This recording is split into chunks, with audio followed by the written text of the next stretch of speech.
Jam!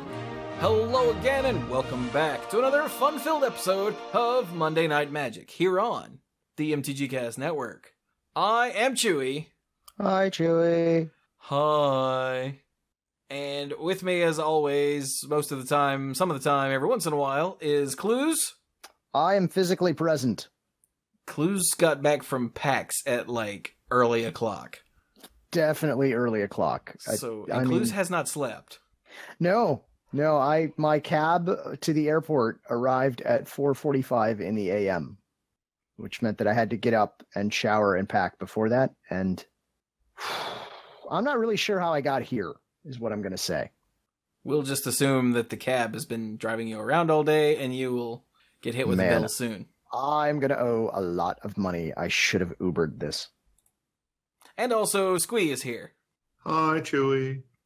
Hi, Goblin Friend. Hi, Crab Cluze. Hey, I'm in a cab. It's a cash cab. Hey! Blinky light kidnapping. Anyway, so this is Monday Night Magic number 602, and we do not have an exclusive Dominaria preview because that was last week. Right. Go back in time. What he said. But what we do have is lots of stuff to talk about. Sort of. Some amount of stuff to talk about. There is some finite amount of things to talk about. At least as far as this show is concerned, yes.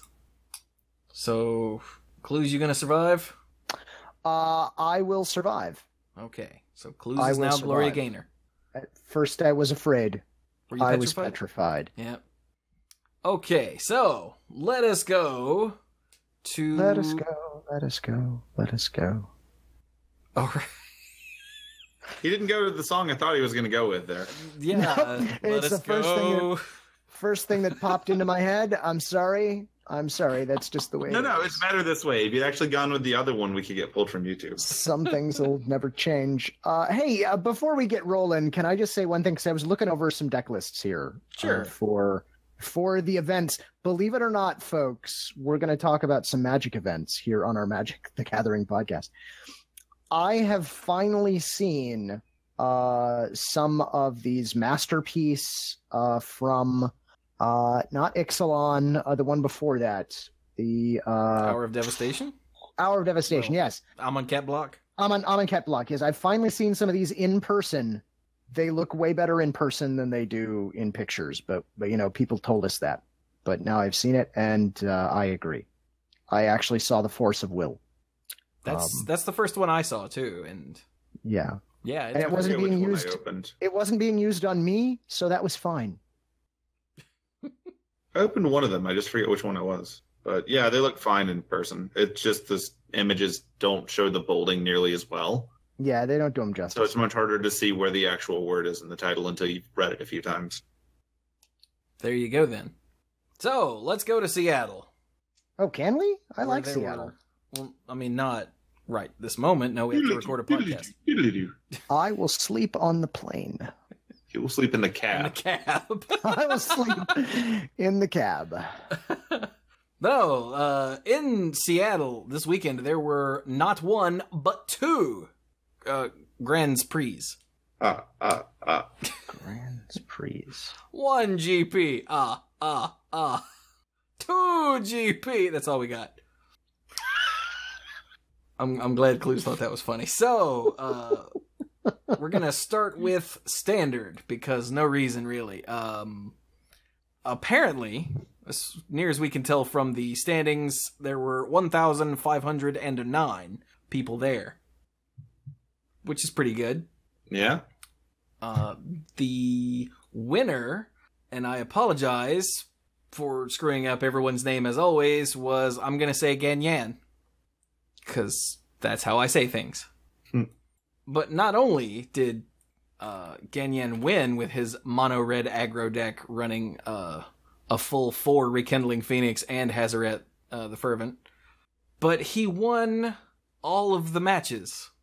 All of them. All of them. He was 15-0 at the beginning or at the end of Swiss, and then he won the quarters, won the semis, won the finals to go 18-0 at a GP For the first time ever. Combo. Not meaning it's the first time he ever did it. It's the first time anyone ever did it. Yeah. So... Seems good. Yeah, that's insane. Yeah.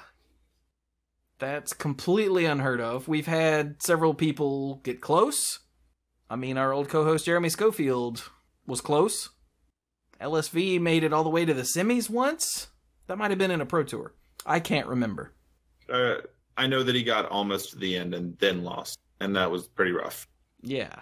One thing that if you've never played in a long Magic event that you don't understand is that after a set amount of time, your brain actually turns into gelatin. It does. It oozes out. And it becomes ear. much, much harder to play cleanly and effectively against equally or greater skill opponent.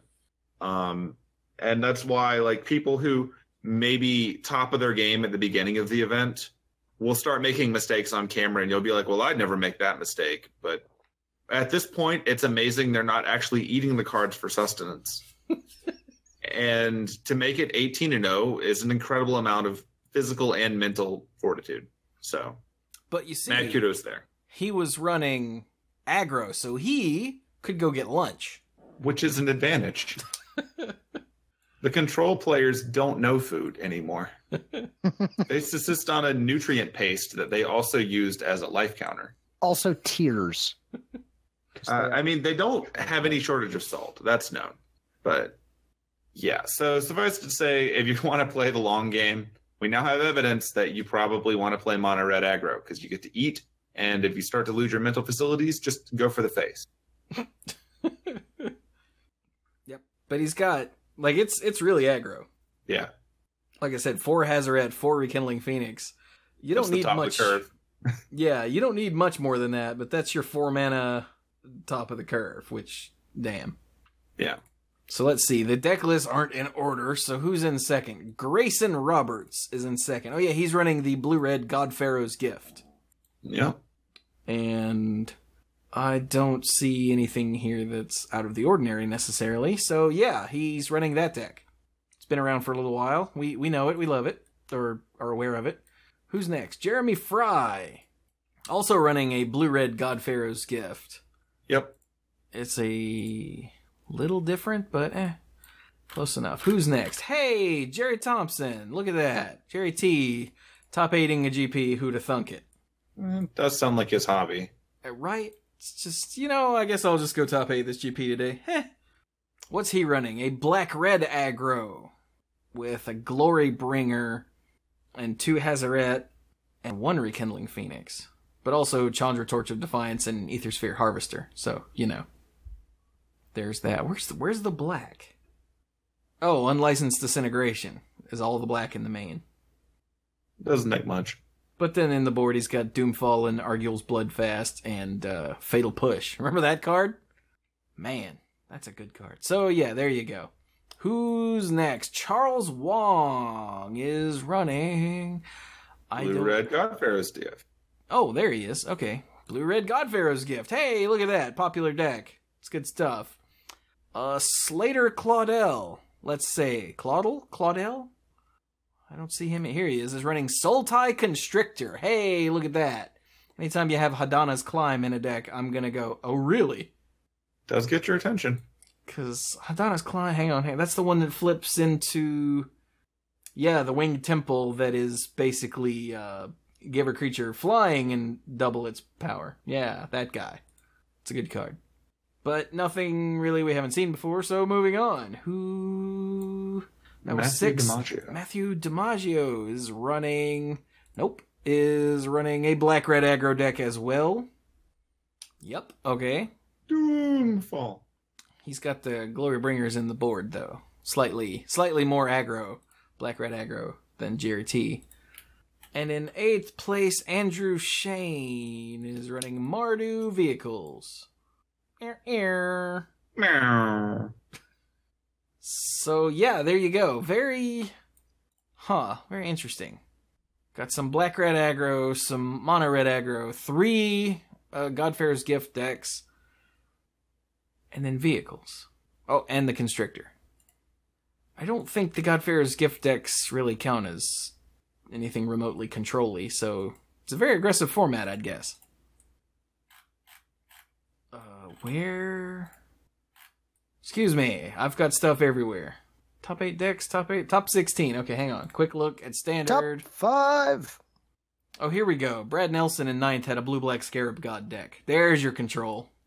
Sultai Constrictor, more black-red aggro, more mono-red, more Godfarrow's Gift, more aggro, more vehicles, more Godfarrow's Gift. Wow, okay. Damn, Brad Nelson. Be that only bastion of control in the whole top 16. Well done, sir. Or not, if you're Cluze. Who's asleep in the cab? I'm totally not. I was looking something up. And he was resting his eyes. I was resting my eyes. That's right. So that was standard. Had a historic finish. 18-0. Completely insane. Holy crap. But that's not all, because, like I said earlier, there were 2 Grands Prix. Grands Prix. Grands Prix. I wasn't going to say that. But there were 2. There was also a Legacy GP. Indeed there was. With more people. Yeah, they had what, 1663. 1663? Yeah. It was a very fine year, 1663. I actually have no idea what events took place in 1663. There were boats. Are of note. I've been informed. This just handed to me. There were boats in 1663. All right, excellent. So, you read it somewhere else, but you heard it here first. You heard it here first. There were 1,663 players for the king of all formats, Legacy. Just soak that in. Legacy GPs. We don't get many of those these days, which is very, very sad. Yeah, this one had a timeshare. It did. That's right. It did. If it was going to get a GP, its brother got one too. It's much, much younger brother. It's too standard. Is the joke. Yeah. Okay, great. So what do we have going on? Who took it all down? It was Daniel Duterte. Did I get that right? Did I get that wrong enough? I think it's wrong enough, yeah. Okay, I just want to make sure that I get things wrong enough. Oh, by the way, if you come to the coverage hoping for the decks out of order, we got you covered. Yeah. Because they are totally out of order. He was on Grixis Delver, so no white or green need apply. Although we do have our first 4 Deathrite Shamans. You know, the best 1-drop Planeswalker in existence. There it is, Deathrite. I'm sure this is the only set of Deathrite Shamans that we're going to see here in the top 8.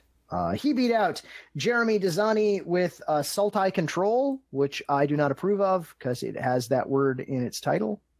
Sultai. That is, in fact, 1/3 stuff you hate. It is. It is 1/3 stuff I hate. Yeah, I mean, look, here's the thing about Sultai. It is not Boros. Like, actually, by definition, it's not Boros because it's not. Yeah, it is tilde Boros. You're right. Yeah, it's bang Boros. Exclamation point. Boros. No, that's different. Family show. Keep going. Okay, fair enough. However, there are again. Oh, look at that! There's 4 more copies of Deathrite Shaman. Okay, well that's fine. It'll be okay. In 3rd place, Sam Black. You might have heard of this guy before. He was playing lands, lots of lands, under starry skies above. Don't fence him in. Wait a minute. Yeah. Lands? Lands, yeah. Huh. That's weird. Yeah, that's a thing. Who would play those? In his defense, he's got 4 Mox Diamond. Oh, yeah, okay. My understanding is the only people who play lands are people who don't play Dredge. Oh. So there you go. So not Dredge. Sam Black was playing not Dredge. So in other words, Magic. That was a joke at the expense of Dredge players. Please don't write in. I do like that the deck list just says Sam Black's lands. Yeah. Yeah. Yeah. Did you know that Sam Black owns all these lands? I would hope so. He's playing with them. That's a lot of lands. Yes, sirree, Bob. In 4th place, Keaton Wood was playing Miracles because we apparently don't need no stinking tops to still play Miracles. I mean, it keeps it from being horrible. Yeah, I mean, it keeps still it got from counterbalance to being. Jace. Yeah, it keeps it from just being miracles, miracles, miracles, miracles, and you get a miracles, and you get a miracles, and oh god, I just want to eat lunch. Can I please? I concede. Can now? Can I? I still can't go eat lunch. No, you're not allowed to walk away from Jace the Mind Sculptor. What if And he's you not don't even wearing his remember shirt? why. Because shirtless Jace is Hunky? an image I can't get out of my mind, no matter how much bleach I put. Windswept. There was a cosplayer. There were lots of cosplayers wandering Yes. around GP Seattle, but one of them was shirtless Jace. Yeah, was Jace the Body Sculptor. Yeah, I appreciated that. I did see that. It was pretty funny. Oh, by the way, neither our third nor fourth place deck had Deathrite Shaman, so we're out of the Deathrite Shaman woods. You just needed them for 1 and 2, and everything's good. In fifth place, Noah Walker was on Grixis Delver. Grixis Delver, I feel like I've heard that deck before. Oh, yeah, that was the first place deck. So again, not white, not green. So take that, I guess. He had 4 copies of Deathrite Shaman too, as well.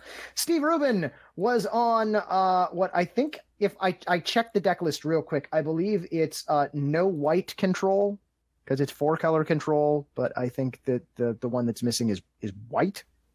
Because we've got black, we got red, we got blue for reasons I don't understand, and then we've got green, including 4 copies of Deathrite Shaman. Because welcome to Legacy, here are 4 copies of Deathrite Shaman, which I don't even know how much that card is going for. Maybe that's a good deal. Maybe that's how we get people to play.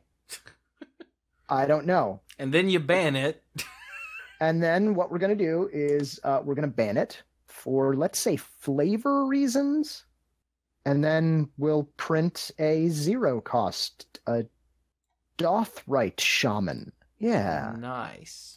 Yeah, that's the ticket. In 7th place, Luke Purcell also believes in miracles. You got that song in your head now? Yeah, I believe in miracles. No? No.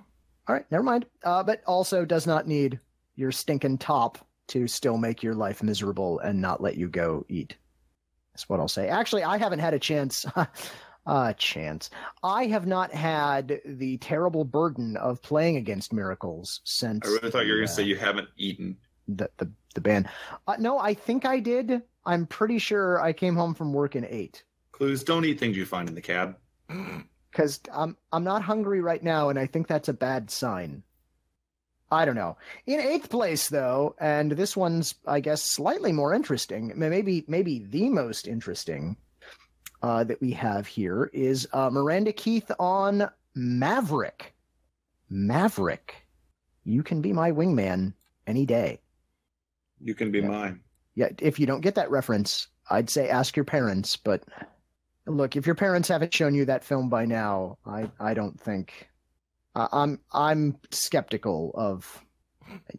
I'm worried about your parents, what I'm saying. I think they should have shown you that film by now. But it is Maverick in 8th place, which is kind of weird.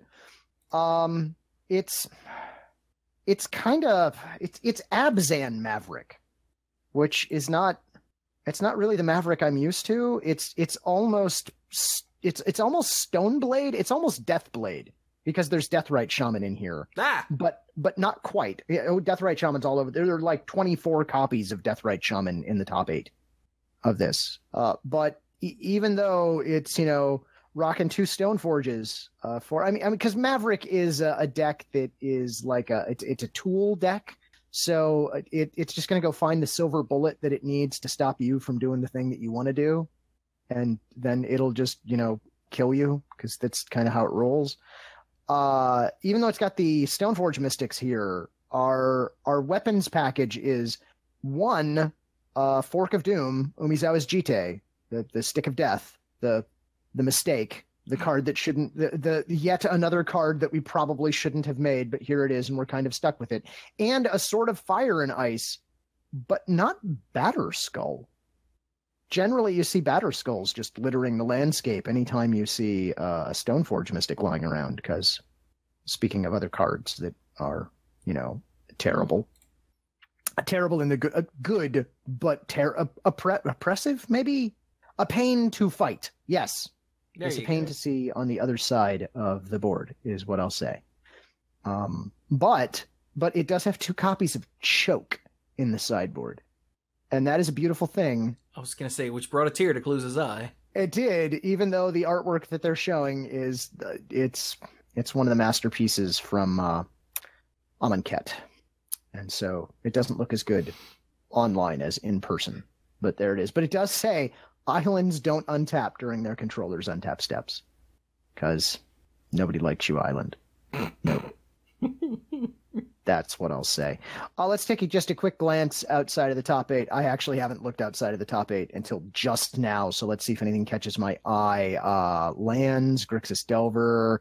In fact, you should have that looked at. We have antibiotics for that, and we can probably put you in a nice Elves deck in just, maybe a 6-week course of antibiotics. We can get you into. No? Okay. Tin fins. Wow. Oh, boy. Tin fins. Haven't seen that in a while. Oh, that's quality. Hey, do you see what's in tin fins? Second creature there? Yeah. Your friend and mine. What's that creature, Chewie? Children of Corliss? No. Second creature. Second creature. Maybe mine's not in the same order as yours, Cluze. Isn't it? Yeah, it is. It's there we go. Yeah, I guess we haven't heard that in a while. More 4-color control. More 4-color control. Turbo depths. There we go. More 4-color control. Yeah, I don't care for 4-color control. That's what I'll say. Would you want to take a look at that turbo depths, or are you still back on tin? It's been a while since it's Legacy. I've seen a turbo depths deck. Yeah, what bugs me is that, and this is a conversation I got into on the Twitters earlier today with Chewie, and who were we tweeting at when that happened? Because there was another card that I'm sure we'll talk about a little bit later on that was previewed today for Standard that everyone assumed would make me happy, and yes, it does. I'm pleased. But there's no true straight up aggro deck in the top 16 here that kind of bugs me. I mean, Elves is really a combo deck, but I'd like to see some burninating. I'd like to see some fire. I'd like to see a burn deck or a goblin. I'd like to see a goblins deck. I mean, who wouldn't? But there you go. So that was your legacy GP. Nice. I was gonna say a lot more control than I would have expected, but no, this is legacy. This is about as much control as I would have expected. Disappointed, but I mean, let me back up. I am pleased that there was a legacy GP. I think that's great. I love legacy. I like GPs. I am disappointed that there wasn't more aggro.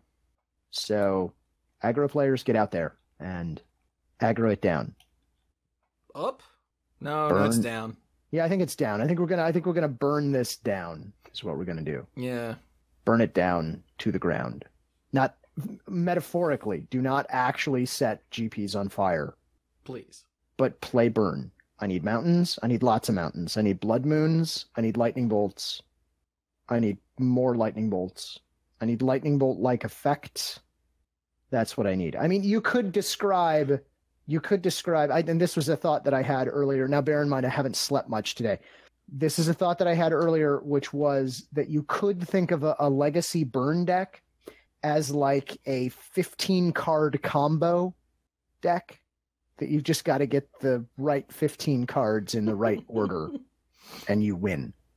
It's a fairly fragile combo, but when it works, you're definitely having lunch. Wow. And when it doesn't work, you're definitely having lunch. Yeah. You certainly are, because you're just going to Well, no, actually, I've had a control opponents. I almost said a bad word there. I've had control opponents. There's no swearing on Monday Night Magic. Stabilize on like 2. And you're like, I just need gas. I need any burn card before they can untap those. Oh, it's too late. They've untapped them. Even if I get the burn card, they've got the counter spell mana. I am just totally hosed here. All right, then. I'm imagining Cluze sitting around a campfire telling younger players about his unfortunate run-ins of not quite having enough fire. Yeah, it's happened. Certainly has happened. And that's legacy. I'm sorry that was a bit rambly, but I have lost my filter. It is somewhere in, I'm going to say Boston. Let's say that's where I came from. Is it with my eye? It may be with your eye. Yes. Could be. Keep an eye out. But I think they're both standing outside of the South Boston Papagayo because it closed, and we were very disappointed. And so, your eye and my filter are just pawing at the door, wishing that they could get delicious Mexican food. But it doesn't sound like something my eyes should get. But here we are. If they want it, they're going to have to walk 20 minutes downtown to the other location of Papagayo, which I did. It's just I didn't want to take that walk. Fair enough. All right, but I really wanted the Mexican food. I'm going to shut Cluze up now. Okay. Wait, that's possible? Wait, I've got a mute button, don't I? There was one more thing about GP Seattle that is worth noting here on Monday Night Magic. During the downtime, I guess, on stream, the coverage stream, they have little trivia questions, that pop up, sort of like when you go to a movie theater before even the previews. You have the trivia questions that pop up. Yeah. And there was one about Monday Night Magic. Huh, I've heard of that show. And it read, Monday Night Magic is a popular podcast that has been going for a long, all caps, time. How many episodes did it recently celebrate? And they even got it right. The answer is 600.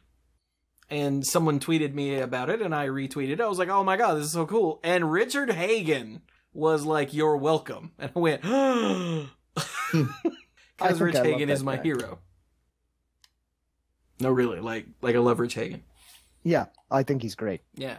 So absolutely love that guy. So a big thanks to Rich Hagen and the coverage crew for the shout out. That's awesome.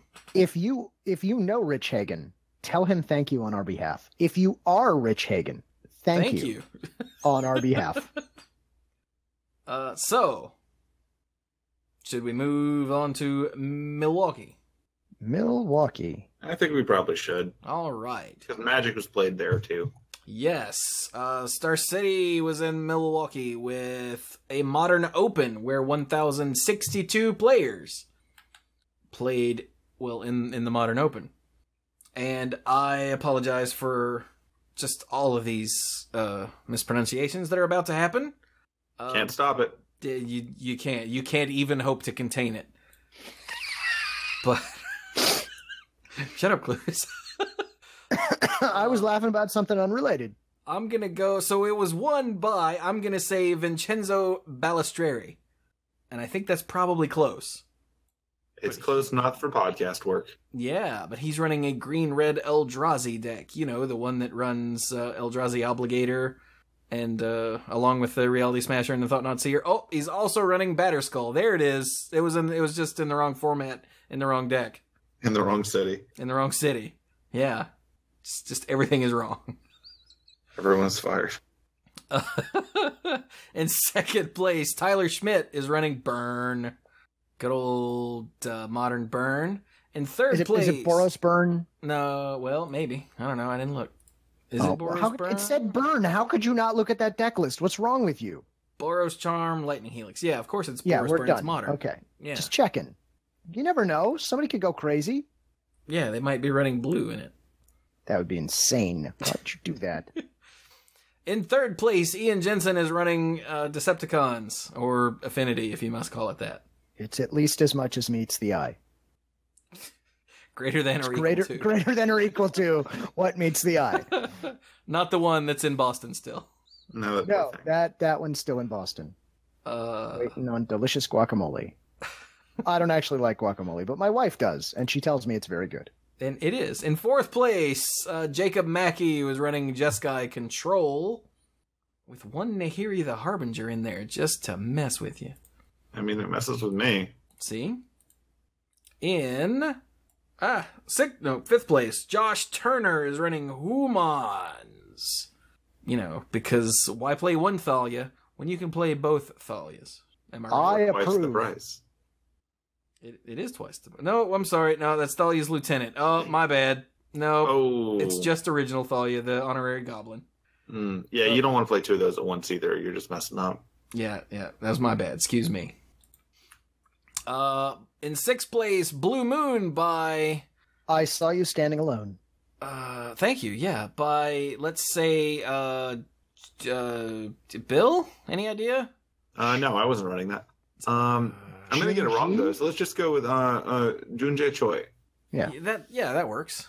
Apologies. But it's... We know we're wrong. Yeah, it's Blue Moon. Got the Kiki Jiki Pestermite Deceiver Exarch thing going there too. Now with Jace the Mind Skull. Yay, in Modern. He's broken the format. Oh my god. Singleton Destruction. Yeah. In 7th place, CJ Steele is running Scapeshift. Yup. And in 8th, Kelsey Dixon was running Eldrazi Tron. Nothing but light cycles and tentacles as far as the eye can see. I am never going to go into your computer. Nope. Please delete your browser history. All right, so that was the top 8 of the Modern Open. Looking through the top 16, there's Living End, more Decepticons, more humans. There's the Mardu Pyromancer deck. I was wondering where that would pop up. More humans, Titan Shift, a blue-red Breach. Oh, look at 21st. Bogles, I'm not there yet. Titan Shift again, Eldrazi Tron, Decepticons, Green-White Company. Throwing my phone in the floor because it was on my lap and I didn't realize it. Burn in 21st. Burn. There's a Death Shadow deck way down in 22nd. Ironworks combo in 23rd. Remember that was a breakout at a recent Modern event. I love breakout. But it was, no. Arkanoid. Oh, yeah. Okay, fair enough. But anyway, the Ironworks combo was a breakout deck at a recent event, but it's very easily hated out, so it does not surprise me to not see it high on the list. And while we're here, we'll just keep looking. Bant Eldrazi, Mardu Pyromancer, more Burn, 8 rack in 29th. More humans. There's a Jund in 31st, and a Grixis Death Shadow rounding out the top 32. Oh, I'm sorry. Did you mention Mardu Pyromancer? I did, yeah. There's also Elves in 25th, which I completely missed. Yeah, I noted that. But do you know who's in the Mardu Pyromancer deck? Well, it's not Grizzlebrand. Oh, yeah. It's got your boy Young Peasy. That's right, my favorite hip hop artist, Young Peasy. It's your boy. All right. So there was also a Modern Classic because you know how they do. Playa. Because you might have scrubbed out of the other Modern event. Possibly. How many people? And you got a Modern deck. Why not play some more? 192 people at this Modern Classic, and Mark Ballard won with Eldrazi Tron. Nothing but never mind, my browser history's been deleted. Thank you. William Drescher in second with Living End. Matthew Trowicki? I'm going to go with Trowicki. Because it's most like Witwicky in playing humans. Luckily not playing Decepticons. Really? That's where you're going with that? Yeah. There's a 4th place, Austin Collins with Mono Green Tron. Humans in 5th by Christopher Vance. Burn in 6th with Zachary Yellow. Mark Stekon. One of those is running Eldrazi Tron in 7th. And there's a Mono Green Tron in 8th. A lot of Tron in here. Yeah, it's half of them. Half of this is Tron-y. Kind of Tronish. Lots and lots of computer graphics before that was really a thing we could do well. Yeah. Well, at least it's not Legacy. Yep, it is not Tron Legacy. Let's see. Just the rest of the top 16 and Esper Control. Not even going to acknowledge the joke that was set up there and spiked. That was... No, you guys nailed it. So I was just going to move on. Fair enough. Yeah. Who's like, you have to witness this. I was just making sure you noticed. Oh, yeah, I'm tired. I got it. And I don't notice a lot of stuff.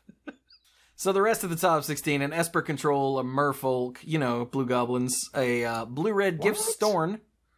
Gotta love that Storn deck. Yeah, that's the German version, right? It is, actually, yeah. Yeah. Jund in 12th, Ad Nauseam in 13th, White Blue Turns in 14th, Colorless Eldrazi 15th. Wouldn't have it any other way. A Black Red Hollow One in 16th. So, yeah, there you go. That was your Modern Classic. Excellent. You know what would make this event even better? Tron Legacy? No, if we already covered that one. Oh, right. If they had a Legacy event, maybe it's got Tron in it. Who knows? Whoa. Let's find out. 128 players were playing the king of all formats, but they couldn't make it all the way out to Seattle for the GP. So here they are. And in first place, Kyle Cosmel, I just love you, buddy, because you're playing elves and you took it down. Way to go. Nice. Way to go. Was there a Crater Hoof in there? Please tell me there was a Crater Hoof in there. Hoof, there it is. Look at it. 2 of them. Oh, look at it. And Deathrite Shaman because. Well, I mean, of course, because if you're gonna run elves, you may as well have forests. The 1 mana elvish planeswalker. Let's just put him in there. In second place, Philip Byer doesn't need any capital letters in his name because he's got Abzan Maverick on his side. So it's that. I suspect if we look at that deck that it's fairly similar to the sort of Fire and Ice. Yep, there it is. Pokey Stick. Yep, there it is. Yeah, still no Batter Skulls. Yep, still no Batter Skulls because we don't need them. We're just going to leave them over there with our Sensei's Divining Top because nobody likes that. In third place, Michael Wagner is playing Death and Taxes, which are the only things that are sure. Allison Warfield in fourth with some Sultai Delver. Sultai Delver. Those words, nails on a chalkboard for me. Fifth place, Leo Casper is playing Storm. It is Ant. I'm not even going to look at it. It's Ant. I mean, the odds are that it's Ant. No, I actually looked at it a minute ago. It's totally Ant. Oh, okay. In sixth place, Michael Finnegan really wants to get down very fast. It's turbo depths. See, getting down depths quickly. Yeah, I'm just leaving this one to you, buddy. Long way to go for that joke. Seventh place, Joshua Collier is playing Grixis Delver. At least it's got red, ? In eighth place, Eric Schwamberger. Nice. Yeah, I think I got that right. Knows what you're thinking and is going to tell you all about it. It's Omnitel because he's omniscient. Wow, it's been a while since we've seen one of those finish high. Wants to show you some stuff. Yeah, actually, it is. That's an excellent point. And I like that Star City Games, if you hover over their cards, don't force you to the artwork for the masterpieces. That's what I'll say. Because their force of will it's just force of will. It's not crazy bird god force of will. I just appreciate that the video doesn't autoplay anymore. Oh, it autoplayed for me. I was gonna say it will. It will. Yeah, just give it time. It's coming. Outside of the top 8, we got some Grixis Delver, Alurin in 10th. Huh. Look at that. Pair of Grixis Delvers in 11th and 12th. Some Infect. We've got a cream for that now in 13th. Some Black-Red Reanimator in 14th. Grixis Delver in 15th. Oh, dear God. And in 16th. A completely different game. Someone just showed up playing, let's say, Hearthstone, because it's similar but not the same. It is Manaless Dredge in 16th place. Wow. Also, how late are we into the recording for the first Hearthstone reference? It's been a while since we clocked that. And it was Cluze, and that was my fault. At 42 minutes almost on the dot. Yeah, there it is.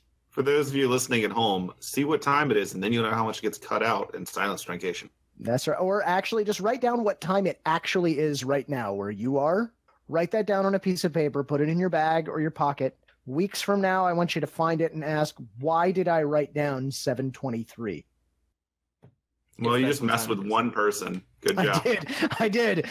But man, they're not going to like that at all. Okay. So there you go. Oh, I like the Ashen Rider in the Manaless Dredge, but that's just because Ashen Rider is pretty cool. Basically, everything about this deck freaks me out. It should, because let's see. Creatures. We have 44 creatures. Spells. We have 16 spells. Yeah, that's it. We're done. Like that deck that someone makes before you teach them how to play the game. Yeah. And then it turns out it works really well. Right. Yeah, I didn't put in any of those lands because I liked all these creatures. I didn't. That art wasn't, them. engaged enough. Yeah, and they're like, "Well, you're gonna need." Wait, no. I guess you're. Oh, you're. Okay. I like to think that the land stack just took these lands away and it just shrugged. So if you take a Manaless Dredge deck and a lands deck and you shuffle them together and then divide them into two piles of 60 cards, you have 2 normal decks. I mean, I don't know if they're normal, but yeah. Somebody out there who has a Manaless Dredge deck and a lands deck sleeved in the same sleeves, go do this with a friend, shuffle them, put 60 to each player, and just play. Don't look at them ahead of time. I just want to see how it goes. Send us a tweet. Let us know how it went down. So, am I stupid? I'm not answering that. I can't figure out how this deck starts. Manaless Dredge. Okay, how are we gonna start? Oftentimes... So, I understand the point is to, like, get things in your graveyard that you can then use... Yes. To get other things back. As I understand it, the number one way to start Manaless Dredge is to be on the draw and not play a card. Because right? Like, I'm not seeing... Yeah. I'm serious about that, by the way. That's not me being facetious here. Like, I see lots of things that care about being in the graveyard, but no free way. Yeah, it's I'm on the draw. I will draw for turn, move to end step.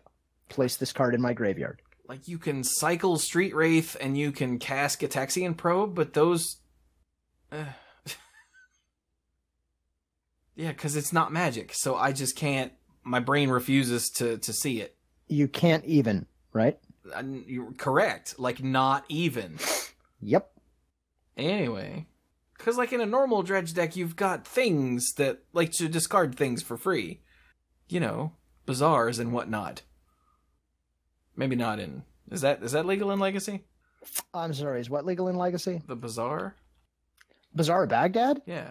Oh, God, no. Oh, Jesus, if we did that, we would have nothing but Dredge as far as the eye could see. Okay, maybe I'm thinking of... You're thinking Vintage here. I'm thinking Vintage, then, excuse me. That's why I asked, because when I said it out loud, I'm like, I don't think that's right. No. I feel like a dumb now. Oh, yeah, we're not... Ooh, no. Anyway, all right, that was way too long. You pretty much just draw your card, you pass the turn, you chuck it. You never mulligan. Yeah, you can't mulligan. This deck... I guess now you can mulligan once under the Scry rule, but past that you can't, right? What? No. No, that no, because you're still down a card. Yeah, you're right. Yeah. You just don't do it. No. Yeah, so if you've ever said to yourself, I mulligan too much, I need to find a deck that I don't mulligan as much, guess you could do this. Don't? Yeah, that's what I'll say. Don't. And look, I understand people enjoy their Dredge, and that's fine. Go right ahead. It is just not my cup of tea. You are welcome to continue playing Kaijudo at the Magic table.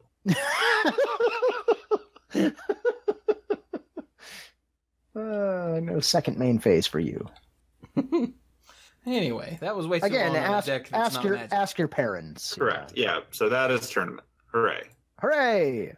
Go Magic. There was magic to be had. Some people played it. Congratulations to all the winners. And, congratulations to everyone who came out and played. I hope you had a good time. Maybe met some artists. And congratulations to Ganyan for making Grand Prix history. Making history, yeah. Which is sick. Oh my god, it's so sick.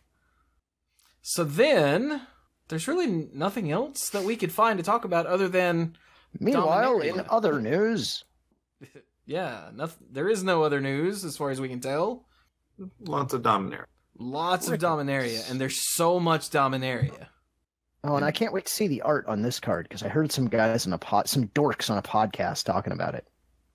The art? Yeah, the art on this card right here. Oh, it's in the show notes. Did you not click on the link in the... No, I was listening to the podcast as I drove in the cab, apparently. Oh. And I couldn't see it. That is some sick art. Man, look at that. Would you like to talk to the people who can't see it? Oh, wait, there are people? Is this being recorded? Hey, Chewie, do you want to tell people what this card is, or you got that out of your system? Oh my god. Yeah, actually, Mike did the honors on the show. So yeah, the Mana Pool had its second preview card, but its first ever not a reprint preview card. And it was awesome. Hey, Cluze, you want to see... Yeah. Never mind. I was going to ask if you wanted to see the art smaller, but apparently I didn't actually save it as a proper file. Okay, well then no, I do not want to see. I'll tell you what, I'll lean away from my monitor. Not smaller. I meant... Yep, it's smaller. I hate you. I hate me too. Oh, I saved the PSD file. I didn't export it. So during the episode of the Mana Pool, I actually said out loud, I really wish they had sent me the art. So that I could use it to make a sweet thumbnail or something. And Mike goes, "Why don't you ask?" And I was like, "Yeah." So during the episode, while the other three were talking, I sent out an email to Blake, and Blake goes, "Oh yeah, sure, here you go," and he sent it to me. So I got to make the sweet thumbnail. But yeah, this art, when you blow it up, I'm actually just gonna send it to my my co-host here, and just no, that's Steph. Don't send it to Steph. Steph will be like, "That's neat," because Steph doesn't play Magic. So, the best part about this is that the people at home, if they haven't listened to the Mana Pool, have absolutely no idea what card we're talking about at all because we haven't said its name yet. And I find that hilarious. I hope they do too. That'll teach you to go listen to the Mana around. Pool. Also, you should go listen to the Mana Pool. It's a pretty good show. That is pretty nifty. That is nifty. Yeah, if you actually click Open Original, it should be even bigger. Okay, maybe just a little bit. But wow. Yeah, so the Mana Pool's preview card was Evra Halcyon Witness. And it was so cool. It is let's see, can I do this from memory? For 4 white? Correct. It's a 4/4 legendary creature avatar. Correct. What's its rarity? It's a rare. It is. It has lifelink. It does. And for 4 generic mana, you exchange your life total with Evra Halcyon Witness's power. And dear Brian, I love him to death. Yeah, I was going to say, let's repeat that sentence because not everybody gets it the first time through. Exchange your life total with Evra Halcyon Witness's power. And it has lifelink. And dear Brian, because I didn't show it to the dorks until we were literally live and recording, they saw it for the first time and reacted appropriately live on the podcast. Brian's brain erased the word exchange, and I don't exactly know what he thought. He thought it was more you've just set your life total to Evra's. Ah, yeah, okay, that's what he was thinking. I could see him, taking that as it becomes rather than exchange places, which is, the wording. Yeah. So Brian was like, yeah, so if you're at 3, then... And we're like, why did you go so small? And he's like, well, because otherwise it's dumb. We're like, and then it clicked, and he's like, oh my God! And Brian blew his own mind right there on the show. But yeah, so and the first time I read it, I missed that it had lifelink. So I was like, oh, exchange your life total, that's cool. But no, it has lifelink. So if you're at 20 and you use that ability, then Evra's power becomes 20, and then you deal damage with her, and now you're at 24. And she's still at 20. And yeah, and it's not exchange until end of turn. It's just exchange. Just do this thing. It feeds on itself remarkably well. Yeah, it's pretty neat.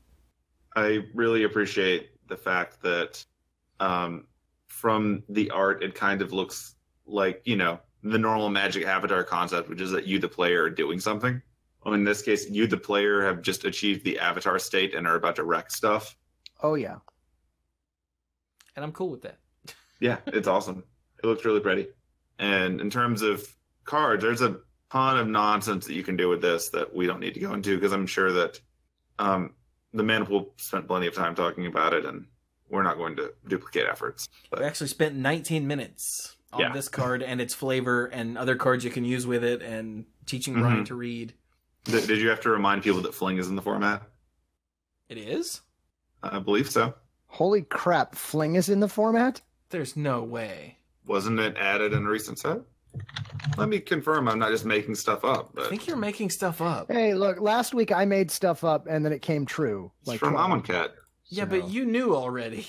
I'm pretending that I didn't. Oh yeah, see, it is in the format, but not for long? I mean, for the next 6 months. That'd be a hell of a combo right there. Oh, I hadn't seen this card before. Oh, we're going to have to talk about that card. You've never seen Fling before? No, not Fling. I've totally seen Fling before. You goober. Oh my God. Everyone at home, I hate my co-hosts. What card are you talking about, Cluze? Look, I just happen to be scrolling through the card image gallery because are we going to move on to another card? Because I've got one I'd like to talk about. Yeah. Sure, go for it. You'll never guess what color it is. Red. It is red. You'll never guess what kind of a creature it is. Goblin Chain Whirler. It's totally Goblin Chain Whirler. Have you seen this guy? Yeah. Oh my god, he's so cool. Yeah. You were obviously the first person I thought about when I read it, and I was like, yup. Holy crap. He's red, red, red, but I'm playing mono red anyway. Why not? Yeah. He's red, red, red for a Goblin Warrior. He's rare. He's a 3/3. He's got First Strike, a 3/3 with First Strike for 3, who's a Goblin. It's great. But when he enters the battlefield, he deals 1 damage to each opponent and each creature and planeswalker they control. Take that, all those guys on the other side of the battlefield, because I got a chain and I'm spinning it. Yeah, seems good. I like this card a lot. I would not have guessed that. Oh, man. Card is sweet. It's even more fun when you start putting it in decks that can give things Death Touch. Oh, that sounds wonderful. This guy needs a Basilisk Collar. I don't think you can equip it fast enough. Yeah, you can't equip it fast enough. How are we going to do? Well, wait a minute. That is a triggered ability. If we can equip it somehow at instant speed, if we can attach the Basilisk There are entire Collar decks that do that. I'm sure it'll be fine. at instant speed, we can what do is that. it? Lean and Shikari? Yeah, there are Boros artifact decks that do that kind of stuff. Lean and Shikari was the first one that lets you do that at instant speed, though, right? Probably. I think so. Anyway. So yeah, did you see the Goblin revealed today? No. At least I think it was today. At least I don't think so. Oh yeah, it's right there. It's Skirk Prospector. Oh, yes, I did see that. Hey, wait a minute. Why isn't War Chief in here? I thought that was officially revealed. It was sort of like casually mentioned in an article on the mothership. Okay, so it hasn't been like officially revealed. It still doesn't appear here. So it's still just a fever dream. Okay, thanks. But yes, Skirk Prospector. That's awesome news. No, it was in the same article that showed was it the Chain Whirler? I don't know. It was on Tuesday because we joked last week because Cluze knew that the War Chief was getting reprinted. And I didn't because I didn't look at the release notes cards at all. But Cluze let's be clear. It. I knew and didn't say anything. Yeah, Bill knew and didn't see anything. Speculated about it and then figured it out while we were talking. Yeah, Cluze had heard it, but he couldn't remember where. Yeah, Cluze was like, because at first he's like, the Chieftain. And I'm like, no, that's not it. And he goes, well, must be the War Chief then. I'm like, no, they're not going to reprint that. And Bill was over there biting his lip because Bill knew they were going to reprint that. Yeah. Cluze had seen I was that they trying were to going to segue into talking about Squee for some reason, and Cluze just went off with this tangent. Yeah, I'm sorry. By the way, the Skirk Prospector, which let's just talk about him for folks who don't know Skirk Prospector. How do you not know Skirk Prospector? What's with you kids today and your rock and roll music and getting off my lawn? Get to the point. He is a 1/1 goblin for 1, and he has the following ability: sacrifice a goblin, add red to your mana pool. They might have left that part is really small, to your mana pool. It's hard to read, but it's totally there. It's totally there. He's great because you got goblins that you want to sacrifice to get yourself some mana so you can cast other goblins. We got you covered. Totally got you covered. New artwork, by the way. Pretty sweet new artwork. He was actually one of the engines for an old combo deck. Back before, what is the green, single green, whenever a creature enters the battlefield this turn, draw a card? Oh, what man, was what spell? was that? I can see the art, but I can't think of the damn name. Glimpse of Nature? Glimpse of Nature.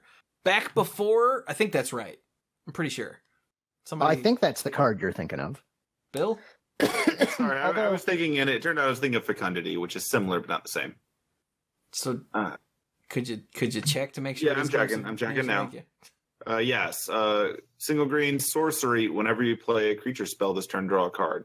Or whenever you cast one now, but, old card. So a long time ago, before Glimpse of Nature shot up in value because it was, a legacy card, back when it was worthless, I acquired It goes 4. in Cheerios. Yeah. I acquired 4 of them for, no dollars. You can build Cheerios. And no, I can't. I don't have enough of the zero cost things. But they're cheap, man. You got any pocket change? You can get them for pocket change. I assembled this deck that was, I think it had Fecundity in it too. And the Goblin Sharpshooter who's not a sharpshooter. He's a machine gunner. He is a machine gunner. You know, whatever. And the whole deck was Goblin Sharpshooter to ping things, Skirk Prospector to make mana and draw cards from Fecundity, and Glimpse of Nature to draw more cards, so that once you got the Prospector, the Fecundity, and a Glimpse, you just won with a never-ending stream of mana and goblins, unless you hit a clump of land, and then you were very, very sad. Not to mention you have all these goblins that you can poke with until you get the combo going. And it was really, really silly. But it was a lot of fun in one-on-one games, which was a rarity back then. This is, you know, in college when I would routinely play with 4, 5, 6, 7 other people. So yeah, the Skirk Prospector has a special place in my heart because it was one of the only like combo decks that I ever built and enjoyed. Now, what I don't know is where was this card actually previewed? Because it's not yet in the official gallery. I've seen it on Twitter. I've seen it a couple of other places, but no one has told me where it actually came from. Skirk Prospector? Yeah. Oh, it's on the front page. It's from Masters of Modern. Ah, okay. So it was an article today on the mothership. No, but it's a link on the front page. It's a link on the front page. Okay. Masters of Modern podcast. Also, link to the Mana Pool podcast. It also weirds me out, though, the art that they used on the Skirk Prospector link here is actually the Siege Gang Commander art. Yeah, I noticed that. So, ha! But anyway. So yeah, with Skirk Prospector and War Chief and Siege Gang Commander and I guess Chain Whirler? Is that his name? Yes, Chain Whirler. Is it possible that we'll see some kind of goblin deck going on in Standard? God, I hope so. Squee. Now then, I gotta see Goblin, Chain Whirler. What's this? 129, 132. War Chief's gotta go in there. There is room for Goblin Matron and Goblin Pile Driver. Just gonna sit back and hope those get printed too. Yeah, they're not in between. Look, I said it out loud. It's gonna happen. In between Chain Whirler and Jaya Ballard. In between Goblin Chain Whirler and Jaya Ballard, we've got 30, 31, and 32. We know one is War Chief, even though they won't say it out loud apparently. But we could still fit Pile Driver and Matron, and then I'm a modern player. Oh my god. Live the dream. While we're on red, you want to talk about the Big Dumb Dragon? There's a Big Dumb Dragon? I haven't seen the Big Dumb Dragon. Oh, hey, look, a Big Dumb Dragon. Yeah. Well, what's it do then? You're so smart. Varric's Bladewing, 2 red for a 4/4 legendary creature, Mythic Dragon. Seems legit. Oh, it's another Bladewing. Yeah. So this is a 4/4 flyer for 4. I mean, that's pretty acceptable. Yeah. But wait, there's Kicker 3. So for a total of 7 mana. When Varric's Bladewing enters the battlefield, if it was kicked, create Carrick's Bladewing, a legendary 4/4 red dragon creature token with flying. So they've sort of made a Broodmate Bladewing combo here. Huh. If you're willing to pay for it. Oh, it's actually 2 more Bladewings. Yeah. Damn, that's a lot of Bladewings. Which means there's probably a Bladewing token. Rorix was the original, and then Rorix was dead, but he came back. As you do. As Bladewing the Risen. And then there was the Future Sight one. I cannot remember his name, though. That's okay, though. I can go advanced search. Bladewing. Search. Bladewing the Risen, Bladewing's Thrall, Rorix, Terox. Terox, yeah. Rorix, Terox, and now we have Varrix and Karox. Well, the naming conventions are there in this family, I guess. Yeah, eventually they will actually just create Xerox. And Xerox Bladewing will come with a clone of himself. And Legend Rule will be very sad. But in the meantime, hey, look, it's a double dragon. Bum bum ba-dum. That's what they used to call the Broodmate Dragon. I don't think I ever heard it called that, which is really weird. That's what they called it at the stores that I went to. They were just like, it's double dragon because you get 2 dragons. I'm like, yeah, that's fair. Although in this case, it involves being kicked, so it's not like you just blink it and get a free dragon. Thank goodness. Yeah, that was a bit much. But hey. Yeah, so do you guys want to hit any other cards, or? You want to let the Manifold deal with that? Have you seen that artwork on Clifftop Retreat? Clifftop Retreat. It's down in Lands. Look at that. Ooh. That is gorgeous. That is. That's a big-ass angel. Mountain carving thing. Yeah. That's for red and white. Boros. Yeah, I'm good with talking about more things or not, since that's what we're going to do on the mana pool. Yeah. Yeah, that's cool. I mean, look, the set looks great. It looks absolutely great. I'm really stoked. It's flavorful. There's a lot of synergies. There's a lot of tribal stuff. There's goblins. You had me at goblins. Okay, well, there is one that I want to talk about before we escape. And that is go click on colorless. All right, yes. There's only one card. Yeah. Oh, okay. But look at him. He's not a Death Star anymore. He's smaller now. He's got a picture of Archangel behind him. It's Karn, the Scion of Urza. And he only costs 4 generic mana now. Look at him. He got smaller. Slimmed down. No longer Death Star. No longer. Although he does have a globe that he might crush. Kind of doubt it. I hope he throws it. That'd be cool. Yeah, it's that stupid globe in the Overwatch spawn room that we stand on. I thought it was the 3D rendering of the Dominaria map. Oh, yeah. I guess that's probably what it actually is. Yeah, it's the one that Aaron sent us, yeah. Well, they made a card out of that really fast. So awesome. But yeah, so your 4-mana Karn starts with 5 loyalty and is +1. Reveal the top 2 cards of your library. An opponent chooses one of them, put that card into your hand, and exile the other with a silver counter on it. Keep that in mind. -1. Put a card you own with a silver counter on it from exile into your hand. So you're giving them fact, and then you're taking the fiction. You get both eventually. And -2, create a 0/0 colorless construct artifact creature token with this creature gets +1/+1 for each artifact you control. So this is a Karn who doesn't have a big ability. He's just got 3 good ability. Yeah, seems good. Yeah. He slices, he dices. He doesn't blow up the world, or hopefully cause he doesn't games, restart the game. Yeah, cause games to restart on Magic Online. I don't think there will need to be a specific rule added to the comp rules just to deal with him. So that's refreshing. It is. I mean, yeah, there's already some kind of precedent for cards in exile having counters, right? Maybe? Yes. And I mean, I don't know. They're suspend, so yeah. I was gonna say. Oh, you're right. Yeah, that counts because they're technically floating out in exile when they're doing that. You're right. Cool. So yeah, I just thought that was neat that we have a Karn that is much slower on the curve and capable of doing stuff, but also not a whole lot of board interaction until you start making constructs. There was a YouTube comment, Twitter comment? I think it was a YouTube comment. Hang on. Yeah. Keith Moody commented on the Mana Pool's, the video version of the Mana Pool episode with Evra in it. And he said, heading into this second week of spoilers, this set needs to calm the F star star star. He actually typed F star star star down. Did Spinal Tap take control of the power scaling in R&D? I responded simply with, these go to 11. But yeah, this set seems like not only is it flavorful and nifty and poking on all the right buttons to make you go, huh, but it also seems powerful.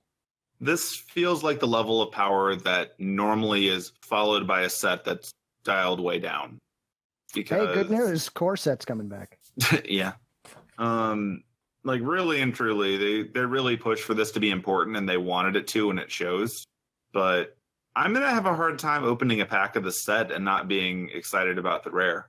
Like, these are good, and I'm kind of glad that I didn't invest heavily in the rest of Standard.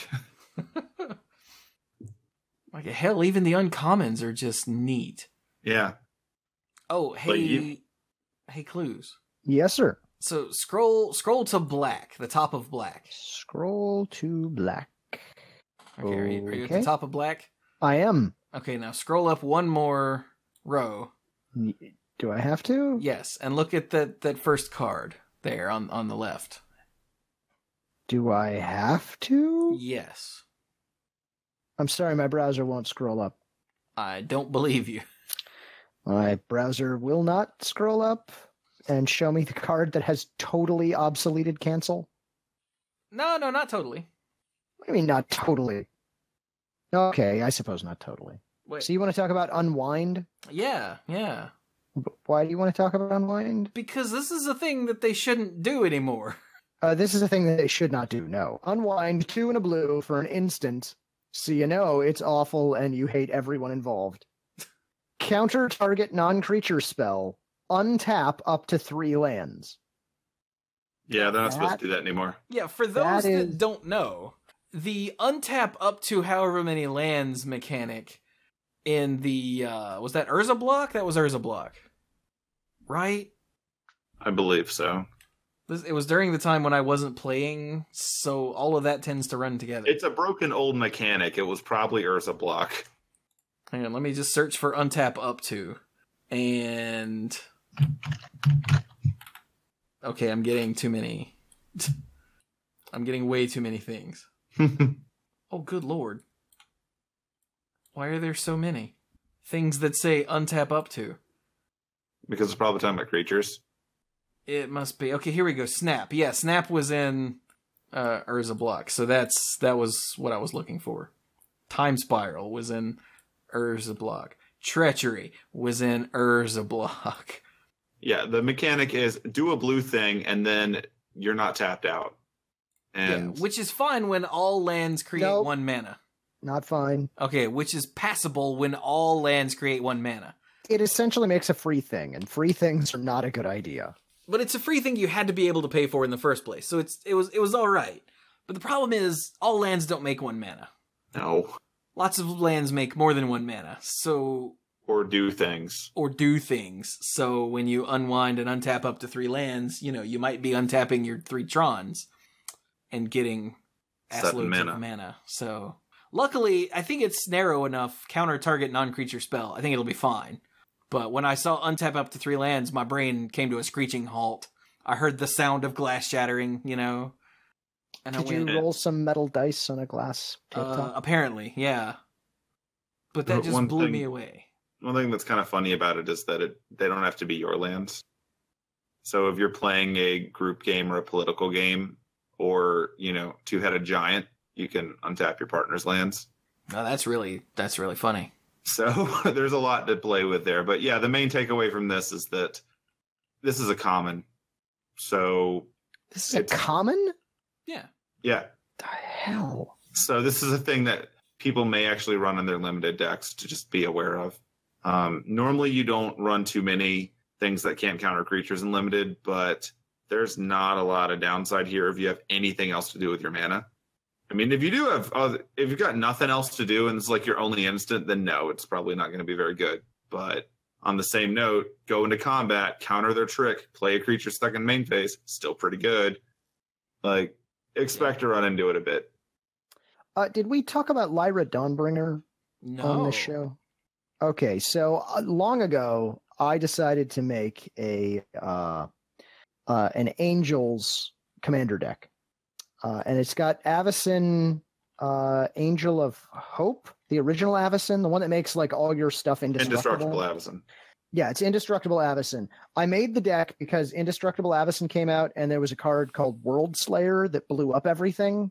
And I thought, this is hilarious. Let me see if I can make this work. The answer is usually no. And when you can, everyone hates you and everything you've ever done. That is what World Slayer does. So it's successful as a commander deck. So I have a mono-white Angels commander deck. And when I heard the text on Lyra Dawnbringer, I'm like, yeah, I totally need one of those. That's a great card for this deck.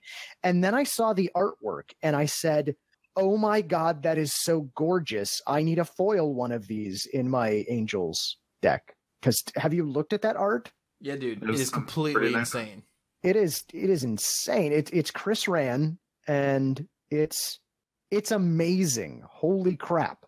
But the card itself, I suppose we should mention the card itself. Lyra Dawnbringer, 3 white, so 5 mana for a 5/5 legendary creature angel. with flying, first strike, lifelink, and other angels you control get +1/+1 and have lifelink. That's going to be your limited bomb, by the way. Yeah. Oh, it's a mythic, I should mention. Yeah. Shocker. That'll be probably one of the breakout limited bombs. It does a lot. A thing I pointed out on the mana pool, 3 white, 5/5 flying first strike lifelink angel. Does that remind you of anything? It does. Protection from dragons and demons, I think, comes to mind. Yeah. It's got a very Baneslayer vibe to it. Sure does. So, all right, Chewie. That's me. Yeah, I want you to read the flavor text out loud. Okay. You are not alone. You never were. Now I want you to read the flavor text out loud in Reaper's voice. You are not alone. You never were. You see how the tone shifts? Yeah. Yeah. It's like, is this one of those happy angels or is this one of those Innistrad horror angels? It's cool. It's a Dawnbringer. You're fine. But just think about that. Angels are intimidating in Magic. What's because they're all badass? Yeah. Even the they're designed that way. Kill you. Yeah. Speaking of which, I love the new Sarah Angel art right below it. Yeah, that's really nice too. Donato Giancola just crushed it. Yeah. And the flavor text on it. I appreciate the mixture of angels and bird clerics here. Oh, yes, it's great. Yeah, there's just feathers everywhere.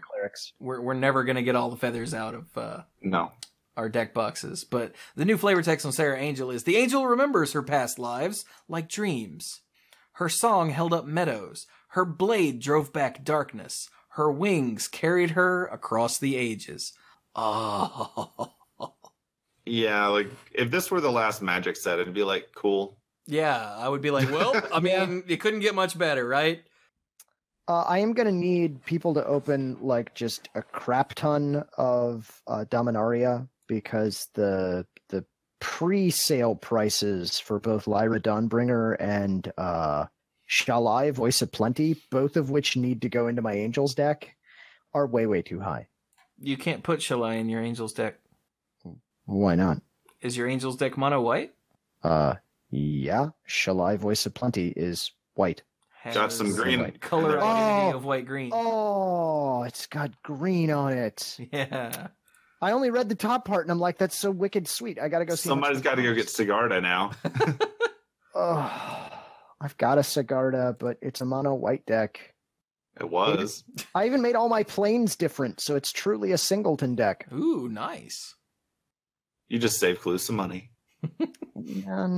I'm helping. The first time he played that, someone would be like, you can't play that. Why not? It's got more things on it. Well, I was never going to do that. I'm pretty sure. Not in your mono white deck, you're not. I'll just put a piece of tape over that, right? Yeah, it'll be fine. It'll be on the sleeve. Don't worry. I won't ruin the card. Guess I'll put some bird clerics in. Settling. Lord. Should we? Fine, I'll get my bird cleric. Should we stop now? Yeah, we should. Probably. There's a million more amazing cards. Go listen to Maniple. Yeah, and go play some Magic. Oh my god, they're so good. Even stupid common reprints, like the Fire Elemental being reprinted in red, made me go, oh, I remember that card. I used to love that card. Yeah. Yeah. Wait a minute.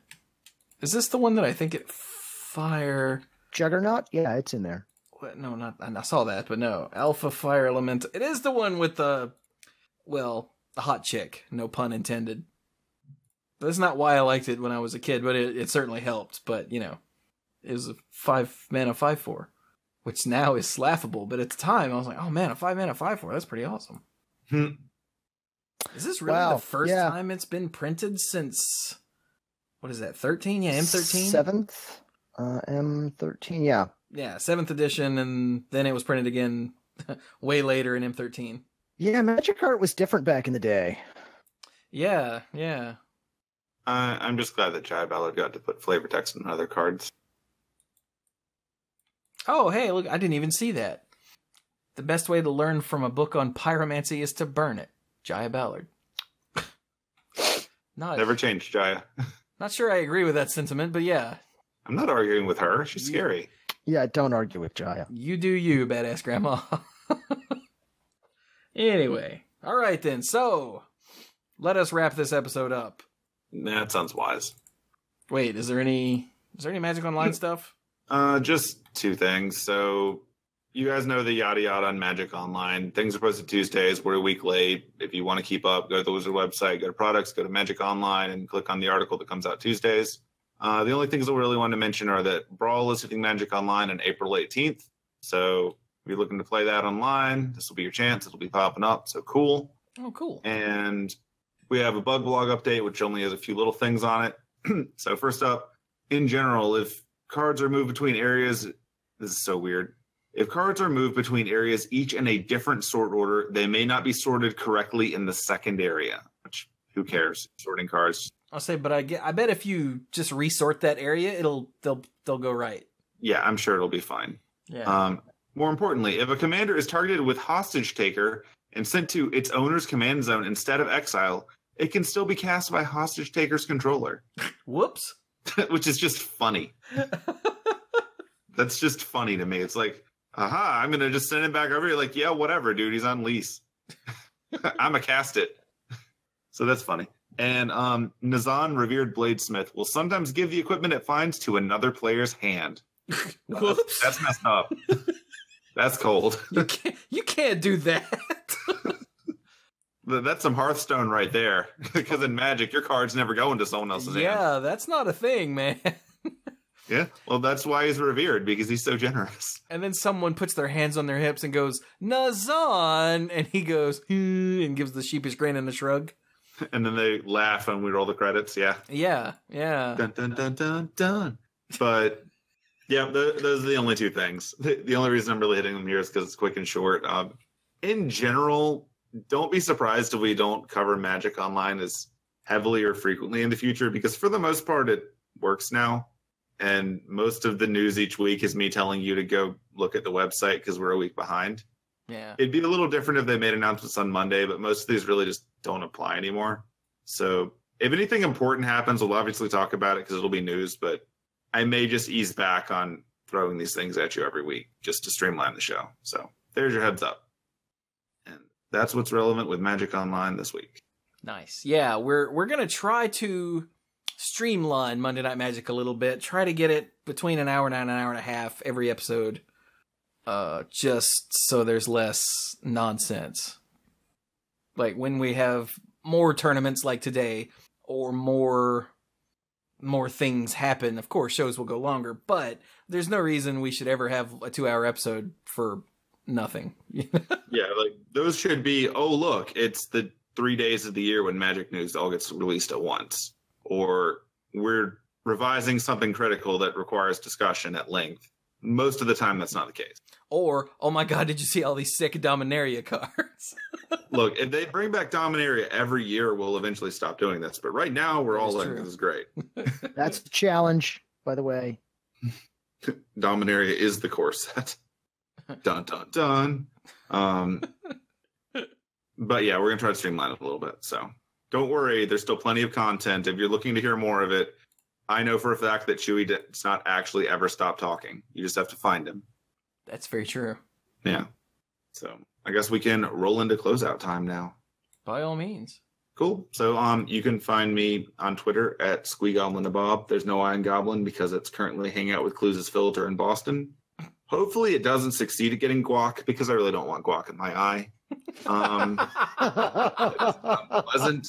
I don't appreciate it, but we'll see what happens. Oh god, I think I've had guac in my eye before. Oh, did you die? That sounds awful. I mean, obviously not, because no dying is the first rule, but yeah. I mean, I'm glad you didn't break the rule, because that's not a good way to go. That is awful. Yeah, that doesn't sound appealing at all.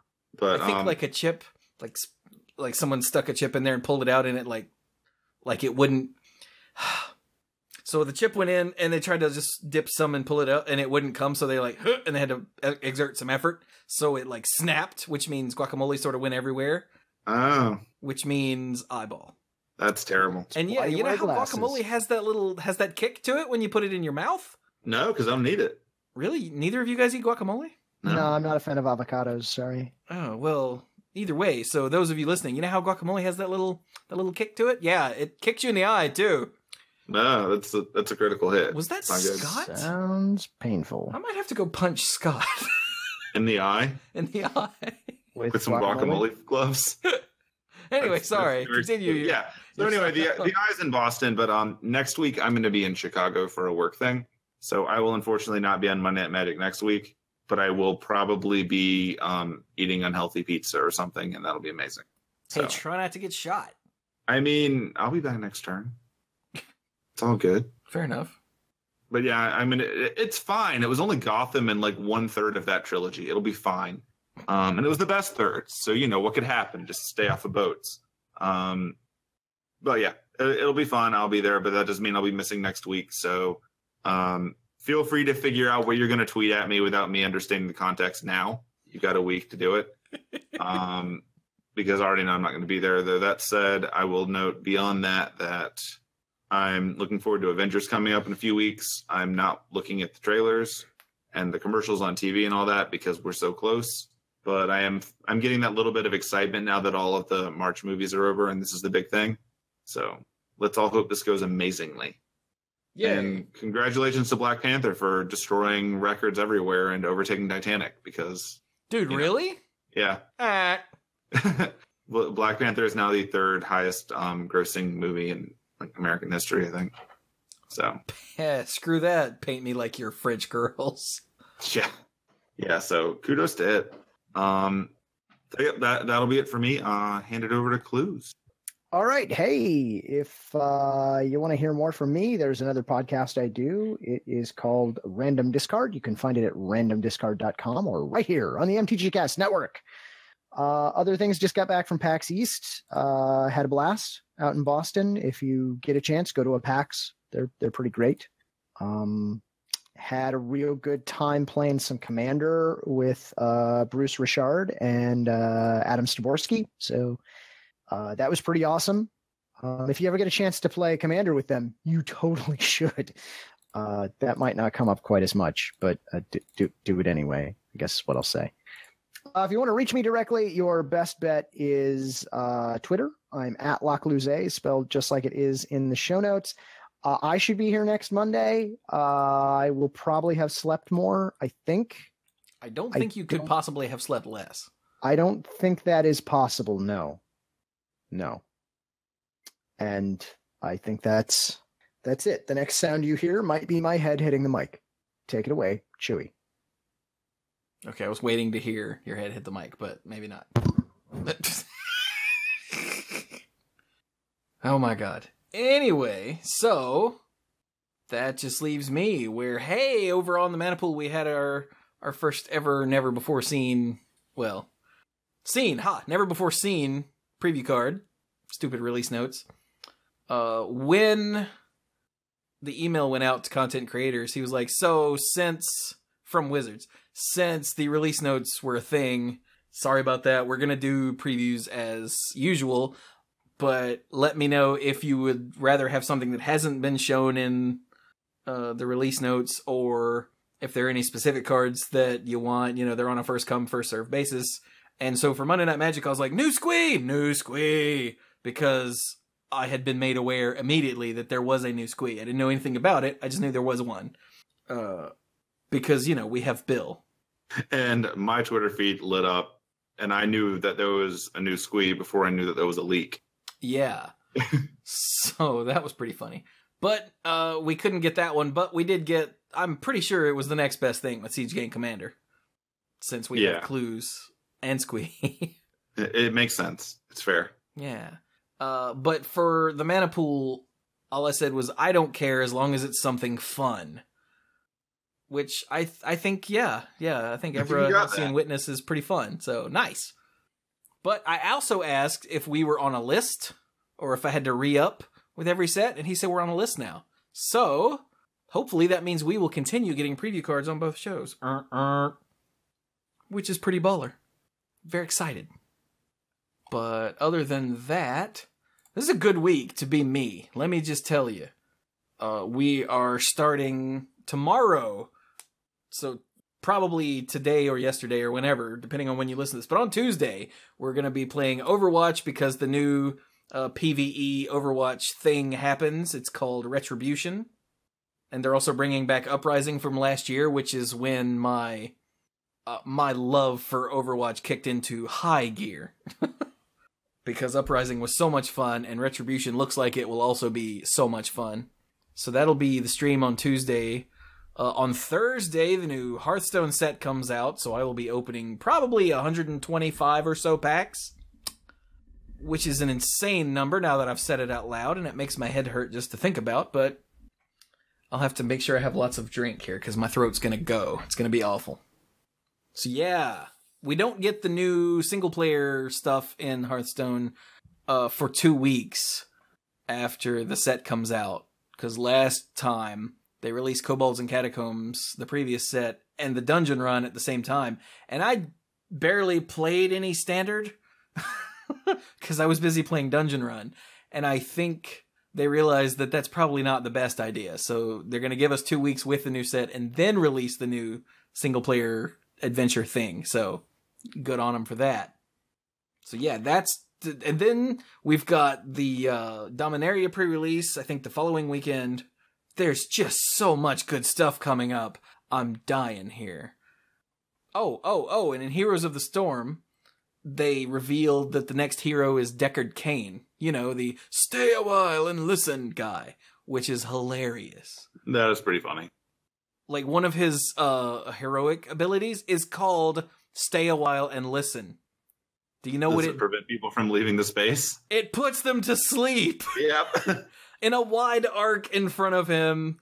Yeah, it puts just like Ana. I think Ana was the first put someone to sleep in Heroes of the Storm, which it works just like it does in Overwatch. So they can't move or anything until they take damage or a certain amount of time passes. They're gonna listen. So yeah, that's so great. I mean, I don't play support, so I won't play him, but it's so great that he exists. Like, I had to look at the date when they revealed it, because I'm like, was this an April Fool's joke that I missed? Because Deckard Cain, really? And no, it is not an April Fool's joke. He's really the next hero. And that's awesome. So yeah, it's just a good time to be a dork. I saw Pacific Rim Uprising. I actually saw Pacific Rim for the first time finally last week, and it was awesome. And then I went to see Uprising, and it was fun. Nowhere near as good as the first one on basically any level, but it was still giant robots fighting giant monsters and was awesome. So I don't care if it was cinematic. I can't. It checked the box that it needed to check, which was has giant robots fighting giant monsters. Yeah, pretty much. Also John Boyega. So hey, there's another check right there. So yeah, hopefully I'll go see Ready Player One soon, and then that thing that Bill was talking about. I finished The Punisher on Netflix. That's a bummer. Such a bummer. The show, not the fact that I finished it. And I already started Jessica Jones Season 2, finally. I've watched 2 episodes of that. That's really good thus far. I'm already sucked in. As a matter of fact, I might go watch another 1 or 2 tonight. Yeah. Probably. But anyway. That's what I've been up to. But you can find me all over the internet as the Manipool. On Twitter, that's where I tweet about things all the time. I do most of my activity on Twitter. The YouTube channel is The Manipool, where it's been The Walking Dead Telltale game. I finished Chapter 2 of that. All of those went up. So I need to stream the next chapter now before a year passes. That game's a bummer. That game's depressing as hell, but it's so well done that I'm going to keep doing it. Also Hearthstone stuff. Probably some Overwatch once we play that. That'll go up on the YouTubes. Yeah, hell yeah. And then on Twitch, where, as I've already said, I'm streaming Overwatch and Hearthstone, and I stream other stuff too, like The Walking Dead, and whatever else comes to mind. That's also the Manipool. All of these things are the Manipool. Manipool. So, see reference Manipool. Yes. So, if you would like to help support what I do with the 2 podcasts a week and YouTube videos and Twitch streams, then by all means, check out patreon.com/themanipool, where you can get Manipool episodes and YouTube videos early. Like right now, there's a video that hasn't gone out yet, which is another golden Hearthstone hero. I had to win 2 games to get a golden druid. It took decidedly more than 2 games, but There were some really interesting, bizarre games, the wins and the losses. So they're all there for you guys to check out. It's probably public by the time you're hearing this, but you could have seen it 2 days ago. Just saying. So that's the early stuff. You can get the odds and ends, all the stuff recorded before and after both Monday Night Magic and the Mana Pool. That is uncensored and unfiltered, and you get to hear Cluze swear. Nope. Warning, Cluze. there is swearing. Okay. I half expected Cluze to wake up and say, and just bust out a bad word.